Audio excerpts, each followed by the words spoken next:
Thank you. I'm Muriel Bowser. I'm joined by members of my administration, and we are at Turkey Thicket Recreation Center in Ward 5, where we've just concluded a citywide ANC meeting about public safety, and I'm happy to answer a few on-topic questions. Yes? Are you finding that the concerns of the ANCs are mixing with what's in the crime bill? You made sort of a plea to them to, I think we heard a number of ANCs talk about their support of the crime bill, ask questions. Some suggested that there were things that were missing from the crime bill that they want us also to address. I found that the questions kind of ran the gamut, although I think there were more questions about youth and how we can focus on youth. you said that there's some separate legislation coming to address some of those things? Yes. Any other questions? Mayor, can you talk about your thoughts about prosecuting youth offenders as adults? I'm thinking through the lens of the Afghan taxi driver who was killed in the last couple of days by a 15-year-old. And then could you also address the recall effort of the two council members sort of through the lens of the crime?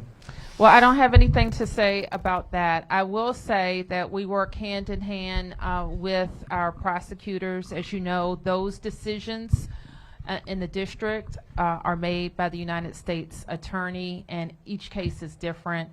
So I really can't speak to that one. Mayor, a lot of the commissioners we just spoke to said that they feel like they continue to hear that numbers are down, crime numbers are down, but they feel like their constituents are still seeing active violence on and on every day. Any response to that?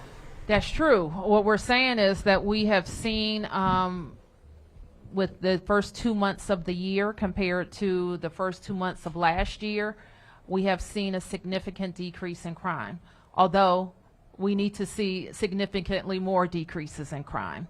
And that's what our message is. I think year over year to date, violent crime is down 10%, homicides down 30%, assaults with dangerous weapons almost down 30%, and even the category that we've been very, very concerned about, we also see trending in the right direction with robbery and carjacking.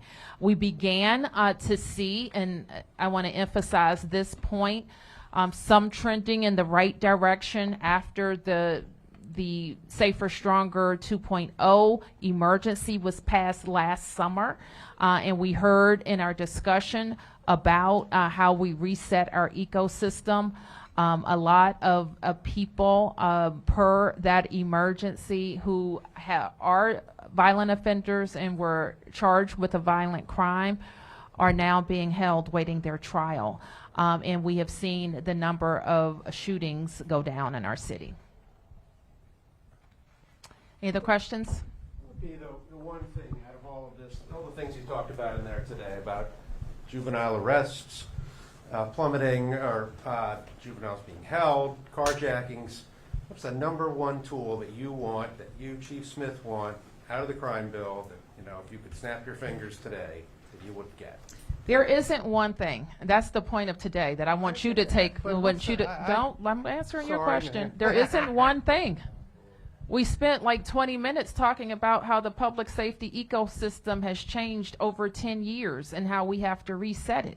There isn't one thing. Got it. Got it. Thank you, everybody.